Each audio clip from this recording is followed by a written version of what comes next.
Em mais um caso de violência policial estadunidense, um homem negro morreu após abordagem e imobilização de agentes da polícia. Frank Tyson morreu na pequena cidade de Kenton, que tem pouco mais de 70 mil habitantes e fica no estado de Ohio. O caso ocorreu no dia 18 de abril, mas as imagens só foram divulgadas na semana passada. Tyson tinha batido o carro em um poste antes de entrar no bar onde foi abordado pela polícia. Algemado e com as mãos atrás das costas, Tyson, de 53 anos, foi imobilizado por cerca de 30 segundos. Com o joelho do policial sobre o pescoço, ele disse várias vezes a frase: "Não consigo respirar, você está em cima do meu pescoço." 3 minutos após perceber que Tyson não respirava, um dos policiais tentou fazer manobras de ressuscitação. Tyson chegou a ser levado ao hospital, onde foi declarado morto. A causa da morte ainda está em aberto. O caso lembra o assassinato de George Floyd em 2020, que desencadeou uma onda de protestos em todo o mundo contra a brutalidade policial e o racismo. No caso do Floyd, os policiais foram condenados por homicídio culposo e outros crimes. No caso de Frank Tyson, os policiais foram colocados em licença administrativa sem suspensão de salário. Quinta-feira, 2 de maio de 2024.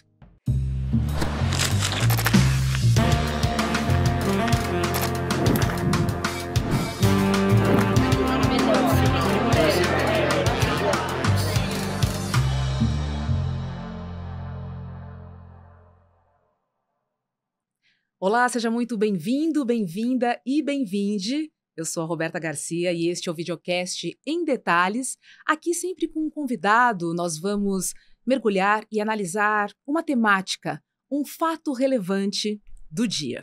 Hoje eu converso com o mestre, professor e doutor em Direito Público pela Universidade do Estado do Rio de Janeiro, Wallace Corbo.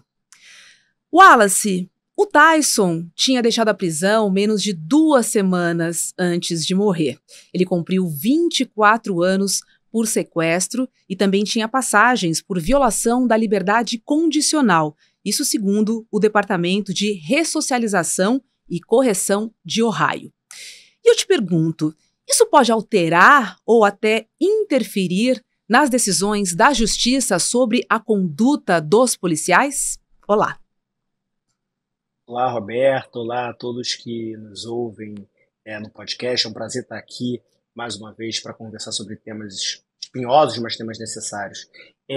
A questão específica, sobre a vida pregressa do Tyson, de qualquer pessoa que seja vitimada em qualquer tipo de confronto ou encontro com a polícia, ela vai sempre depender, a forma como a justiça vai considerar aqueles fatos vai sempre depender, é claro, da legislação específica de cada país, ou no caso dos Estados Unidos, de cada estado. Existe sim a possibilidade, em alguns estados americanos, em alguns sistemas judiciais, de a condição das pessoas envolvidas de alguma forma interferir sobre aquilo que um juiz entende que é razoável ou não que seja feita ou feito numa abordagem. Mas o que é mais importante aqui, e isso em geral vai ser verdade para todas as jurisdições, para todos os países, para a legislação brasileira ou americana, é entender os fatos que aconteceram. Quer dizer, naquela situação em que houve aquela abordagem, havia risco eminente para a vida do policial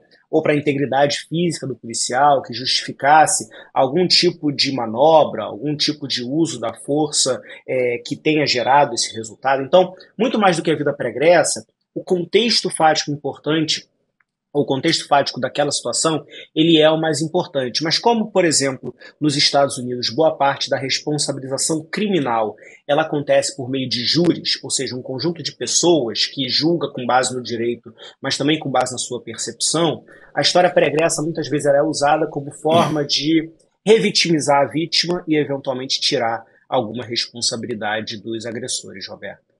Agora, Wallace, o caso é reincidente, nos Estados Unidos. A gente lembra também do caso de George Floyd, E agora, o caso de Frank Tyson. E mais uma vez a gente ouviu, eu não posso respirar. Eu não posso respirar. O que pode ser feito ou o que não está sendo feito nos Estados Unidos para que isso não volte a acontecer nunca mais, hein? Na verdade, o que pode ser feito muitas vezes até é feito, né, até é Uhum. efetivamente feito por polícias em diferentes estados dos Estados Unidos. Como que você assegura uma redução da brutalidade policial, que é o problema americano, né? O problema brasileiro é a letalidade policial. Nossa polícia mata. A polícia americana, ela é violenta e às vezes ela pode levar ao resultado morte. Como que você reduz esse risco da brutalidade e da eventual morte de pessoas?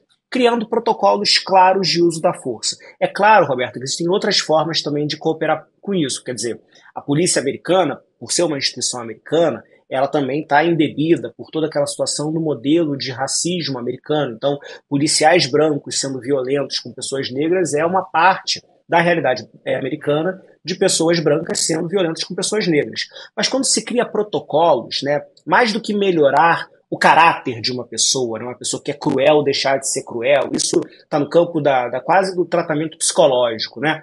Mas no campo de funcionamento institucional, o que pode ser feito é criar protocolos de uso progressivo da força. Quando que é possível usar determinadas manobras? Quando que um policial pode, por exemplo, sacar sua arma? Quando que ele pode, se é que ele pode, colocar, né, o joelho sobre o pescoço de uma pessoa? A criação desses protocolos, Roberto, não vai assegurar que violência não aconteça, mas assegura que quando ela aconteça, ela seja identificada como uma violência, ela seja identificada como um ilícito, e aí a responsabilização possa vir. A responsabilização administrativa, que seria a demissão do policial, a responsabilização civil, que é a reparação dos familiares, e a responsabilização criminal, que é a efetiva prisão daqueles que eventualmente pratiquem crimes. Então, é criar protocolos claros, políticas públicas claras de segurança que vão permitir que o bom policial saiba o que ele não pode fazer e o mau policial seja devidamente responsabilizado pelos seus atos. Na sua opinião, o protocolo que existe hoje nos Estados Unidos, ele não é claro ou ele não é praticado, hein? Na verdade, os Estados Unidos são até, claro que isso vai variar de estado para estado, mas muitas vezes nós usamos as polícias americanas para demonstrar modelos claros, transparentes de protocolo de uso progressivo da força. Nós quem? Nós que estamos lidando com um problema brasileiro. Que a verdade é que os Estados Unidos são muito interessantes de estudar, mas eles são importantes para a gente para olhar para a nossa situação. Qual é a nossa situação, a situação nacional? É de polícias que não têm protocolo de uso progressivo da força. O policial brasileiro faz o que ele bem entender, o que ele achar que é necessário naquele momento. O que significa que um bom policial pode, no susto, fazer algo que não devia, e o mau policial, com muita força de vontade, vai fazer algo que ele não deve. Nos Estados Unidos, algumas manobras, a depender dos estados, são claramente proibidas. E uma delas é essa manobra, aparentemente, que foi utilizada no Tyson, que é esse uso do joelho sobre o pescoço. Isso é claramente proibido. Por que, que ainda assim é praticado?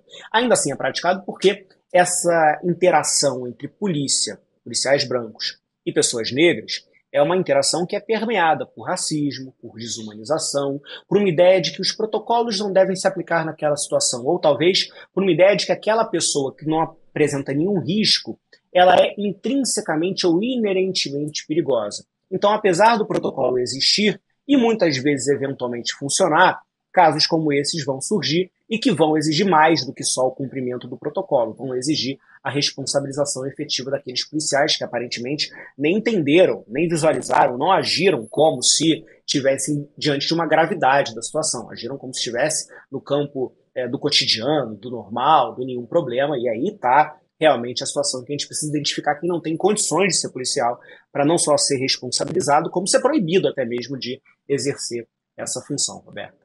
Muito bom que você trouxe a diferença, né, entre a polícia estadunidense, que usa a violência, né, versus a letalidade da polícia brasileira.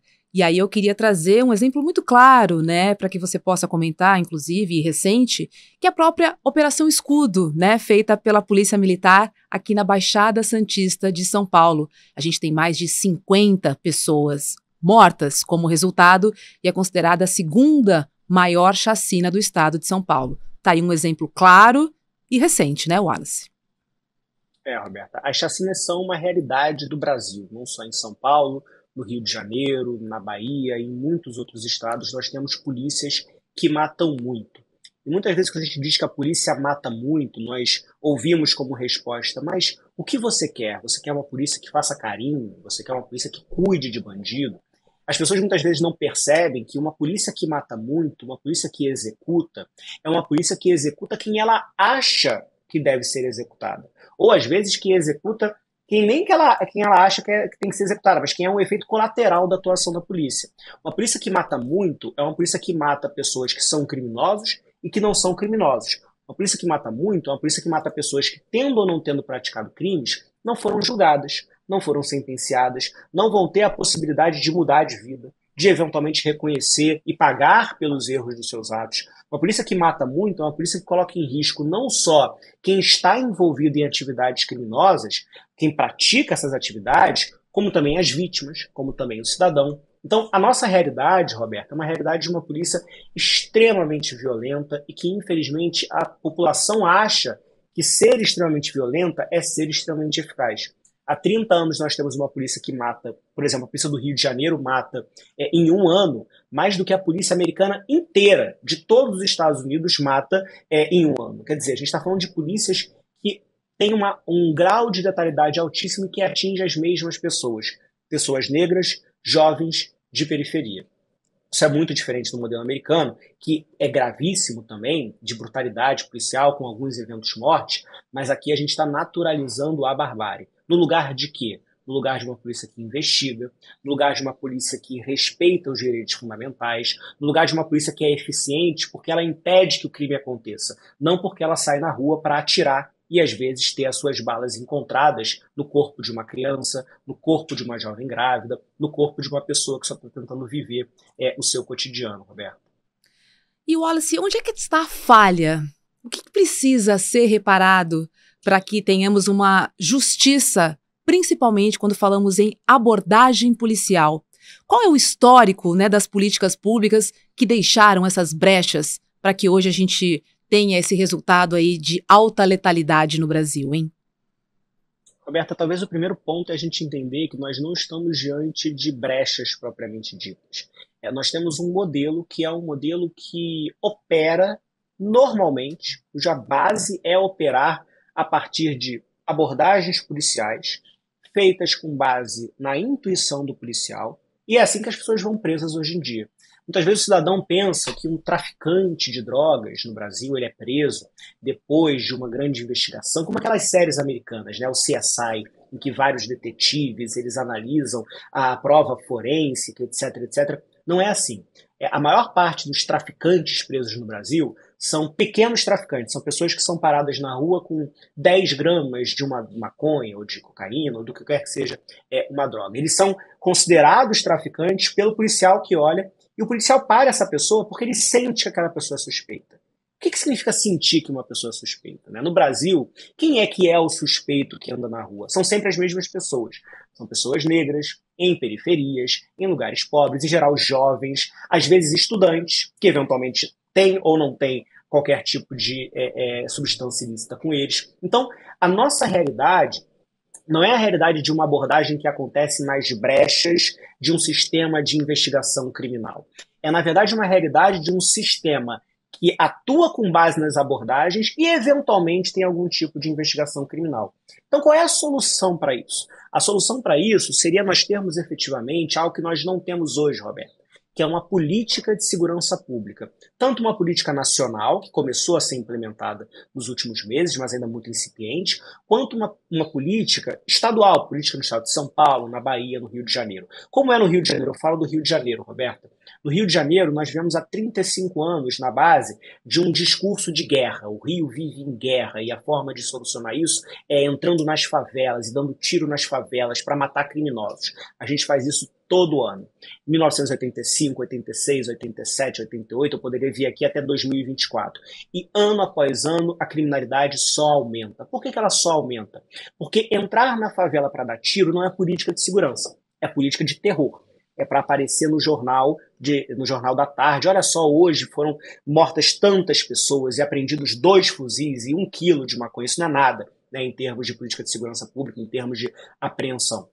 O que seria uma política de segurança? Uma política de segurança seria uma política de capacitação dos policiais, de apoio psicológico para o policial, porque a pior coisa que pode existir é um policial sem apoio psicológico, porque a atividade policial é traumática, então aquela pessoa precisa ter a condição psicológica de lidar com aquela situação, de apoio econômico aos policiais e suas famílias, de apoio a todas as comunidades que são afetadas. Hoje em dia, Roberta, no Rio de Janeiro, operação policial dessas que entram na favela e saem dando tiro, não tem uma ambulância do lado de fora esperando para receber uma pessoa vitimizada.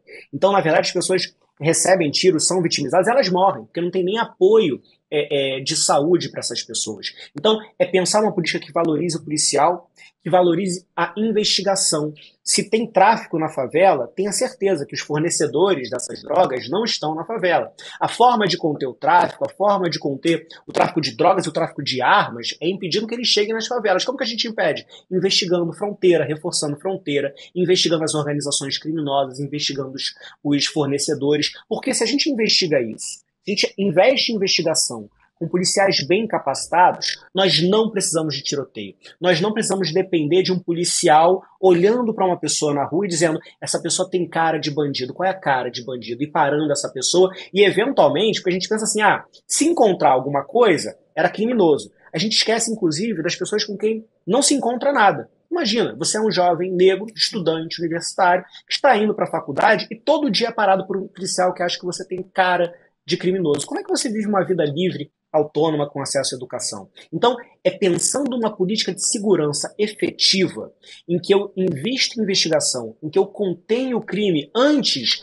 dele chegar nesse campo do tiroteio, que nós conseguimos gerar um sistema de direitos fundamentais em que aquela abordagem policial ela não vai ser necessária, e se ela acontecer, porque eu tenho uma política de segurança com protocolos claros de uso progressivo da força, esse uso progressivo da força vai ser respeitoso desses direitos fundamentais.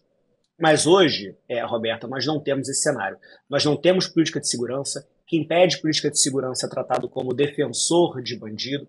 Quem pede controle da atividade policial não entende que controlar a atividade policial é defender o policial bom e o cidadão. Então a gente fica nesse contexto em que nós não conseguimos atuar. A gente continua investindo no quê?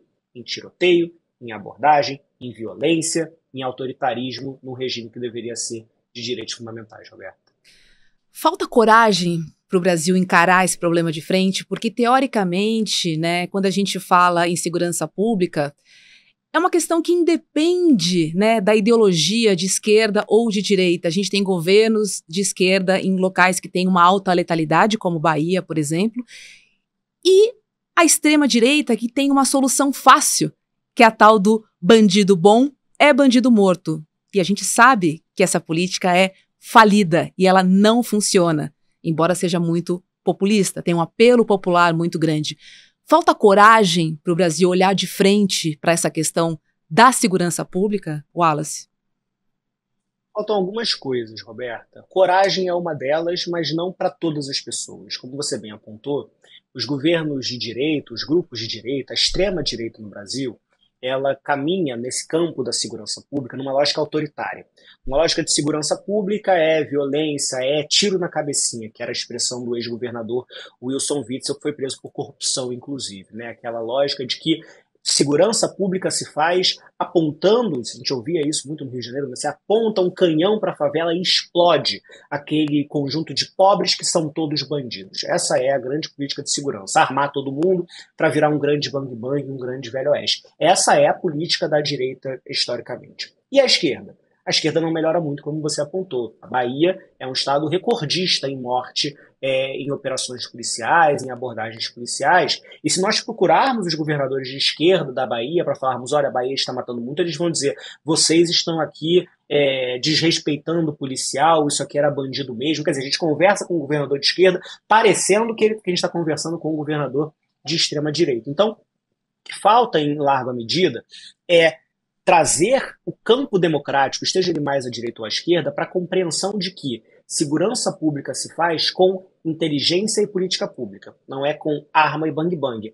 Então o policial vai entrar com uma flor numa área dominada pela organização criminosa? Claro que não. O policial vai entrar armado, mas ele vai entrar armado quando é necessário. Ele vai entrar armado a partir de um plano estratégico desenhado antes, nas situações em que isso vai gerar mínima letalidade para as pessoas. É assim que a gente supera. Isso é falta de coragem? Em parte é.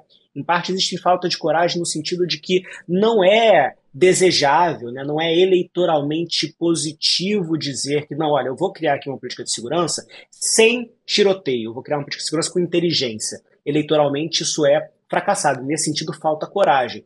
Mas a gente também tem que entender, Roberta, que se nós estamos onde estamos, é que existem muitos interesses econômicos e políticos para que continue assim. O Estado do Rio de Janeiro ele é politicamente dominado, politicamente mesmo, né? As instâncias políticas do Rio de Janeiro têm representantes de grupos criminosos do crime organizado, milícias, especialmente, que dominam muitas vezes a Assembleia Legislativa, as câmaras municipais e o próprio governo do Estado. Então não é simplesmente que falta coragem ao governador do Estado. Existe um alinhamento entre o governador do Estado e esses interesses econômicos que estão na base desses grupos organizados. Então, falta coragem de quem poderia agir e deixa de agir por medo de perder voto, e sobra coragem de quem sabe que esse discurso populista vai dar muito dinheiro para essas pessoas e vai tirar muitas vidas, Roberto. Então, é um problema muito mais complexo, que vai desembocar nesse tipo de abordagem muito parecida com o que aconteceu nos Estados Unidos, nesse tipo de polícia violenta, que se entra na favela para matar e não dá em nada,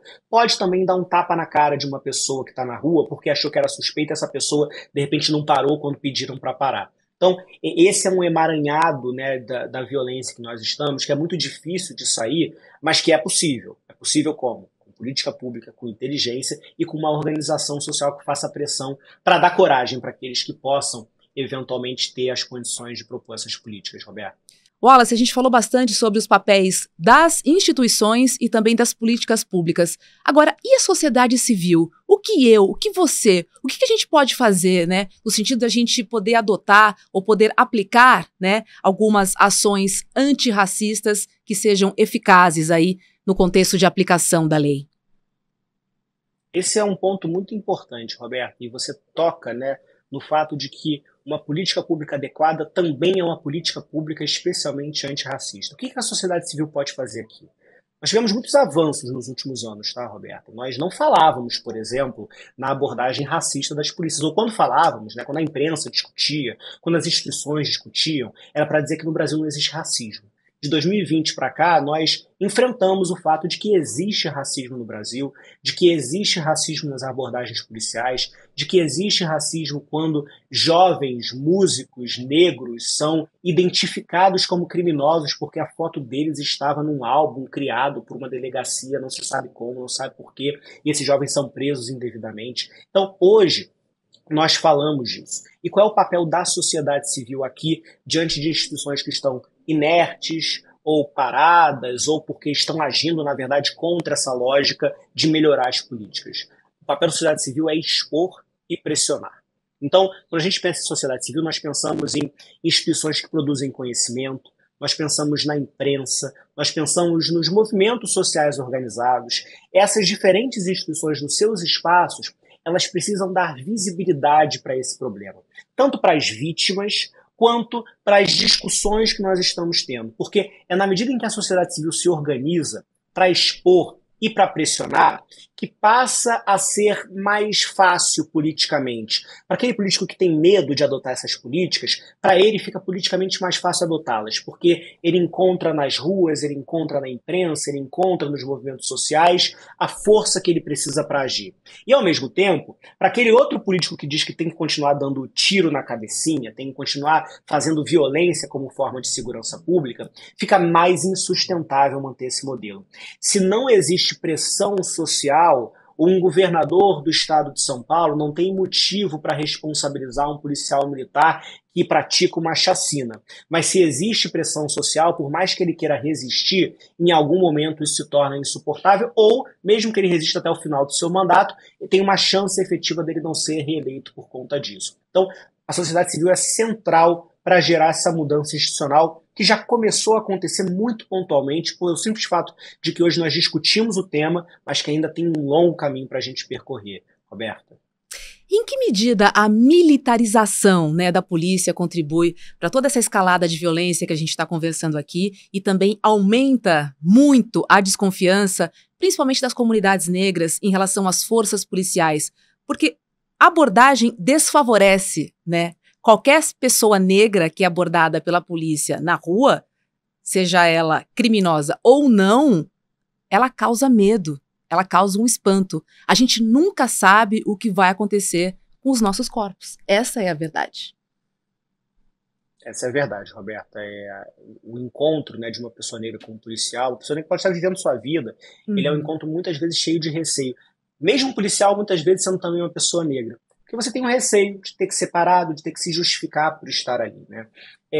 A militarização, ela é uma questão bastante complexa para a própria ciência política, porque se nós olharmos para os casos americanos, por exemplo, dessas violências policiais contra pessoas negras, nós estamos falando de polícias não militarizadas, ou seja, é uma situação de racismo nas polícias, de violência contra pessoas negras, mas não existe polícia militar naquele contexto específico, são polícias civis. Então, muitos autores vão dizer que a militarização ela não é especificamente um fator determinante para a polícia ser mais antirracista ou mais racista. Mas o que nós temos no nosso debate brasileiro como um fator que torna mais problemática a existência das polícias militares? É o fato de que a lógica militar ela é como se ela adicionasse um problema a mais, né? Um problema que não estaria presente numa polícia civil, numa polícia civil, que é a lógica de uma militarização que é baseada em hierarquia e disciplina. O militar, seja ele das Forças Armadas, seja ele da polícia, bombeiro, ele é treinado, ele é socializado para respeitar a hierarquia daquele que está acima dele e para seguir uma disciplina da lógica da autoridade. Qual é o problema? O problema é que muitas vezes esse militar ele é levado a agir, né, a lidar com outras pessoas que não são militares, ele tende a imprimir nessas pessoas a mesma lógica de hierarquia e disciplina. Só que um cidadão comum, eu não sou militar, por exemplo, Roberto, um cidadão comum não deve respeito à hierarquia e disciplina. O cidadão comum ele existe na base da liberdade. Ele pode fazer, ele pode deixar de fazer, ele pode concordar ou discordar. Esse encontro entre uma lógica militarizada e uma lógica civil muitas vezes multiplica o risco da violência, porque aquele militar que se entende hierarquicamente superior ao civil vai tentar impor, muitas vezes, a sua autoridade por meio da violência. Isso sem falar no fato, Roberta, de que a militarização ela tira direitos dos próprios policiais. Né, o direito de se organizarem, a visão dos policiais como dignos de direitos fundamentais, a visão dos policiais como cidadãos. Então, o problema da militarização é menos o fato de que polícias não militarizadas não produzem violência, porque produzem, mas mais pensar uma polícia que possa ser cidadã. E a polícia cidadã não pode se estruturar na base da autoridade. Ela tem que se estruturar na base dos direitos fundamentais. Então, esse é o debate que nós temos hoje, e é um debate que nós também não conseguimos avançar, porque nós continuamos achando que militarização gera algum tipo de benefício para a sociedade, coisa que não gera, coisa que não gerou no Brasil ao longo de anos, por exemplo, de uma ditadura militar, Roberto. Eu conversei com Wallace Corbo, que é mestre, professor e doutor em Direito Público pela Universidade do Estado do Rio de Janeiro. Wallace, obrigada e um bom dia para você. Eu que agradeço, Roberto. Bom dia para você, para todos os ouvintes. E foi um prazer mais uma vez participar. Tchau, tchau. Tchau, tchau. Gente, e nos últimos anos, o Investidor Mestre ajudou milhares de alunos a investir com sabedoria, com inteligência. Agora o programa está sendo atualizado. Olha que bacana. Trouxemos a aula de lançamento do Investidor Mestre 2.0. Tudo que você precisa saber para investir com segurança e rentabilidade. Então, inscreva-se e descubra as estratégias que realmente funcionam, evite armadilhas comuns e melhore os seus retornos. No dia 9 de maio, às 8 horas da noite, você aprenderá como construir um portfólio seguro e rentável, vai descobrir as maiores armadilhas dos investimentos, como eu contei agora, vai entender as estratégias comprovadas para diversos mercados, terá também insights sobre economia global e o seu impacto nos investimentos e também vai aprender sobre técnicas para gerir riscos e melhorar os seus rendimentos. Aula aberta, online e gratuita com Eduardo Moreira. Olha que oportunidade! tudo que você precisa saber para investir com segurança e rentabilidade. Anota aí, dia 9 de maio, que é uma quinta-feira, às 8 horas da noite. O link é emdetalhesicl.com.br. É isso aí, gente. O videocast Em Detalhes fica por aqui. Para você que nos acompanha pelo YouTube, agora começa ICL Mercado e Investimentos com Débora Maganha e André Campedelli. Tchau, tchau. Dia 9 de maio eu vou dar uma aula muito especial e eu queria que você anotasse na agenda, porque é uma aula gratuita e aberta para todo mundo. Tudo o que você precisa saber para investir com segurança e rentabilidade. Uma aula onde eu vou ensinar todos os conceitos básicos e necessários para você que não entende nada desse mundo, poder começar essa sua caminhada investindo, guardando algum dinheiro e poder construir patrimônio ao longo do tempo. Repito, com segurança e rentabilidade. Para você se inscrever é muito simples, é só clicar no link que vai estar aqui junto com esse vídeo e poder participar. Chame seus amigos e amigas para participar também, ninguém pode perder uma aula dessa. Eu sei que é uma preocupação de todo mundo e essa aula é a solução.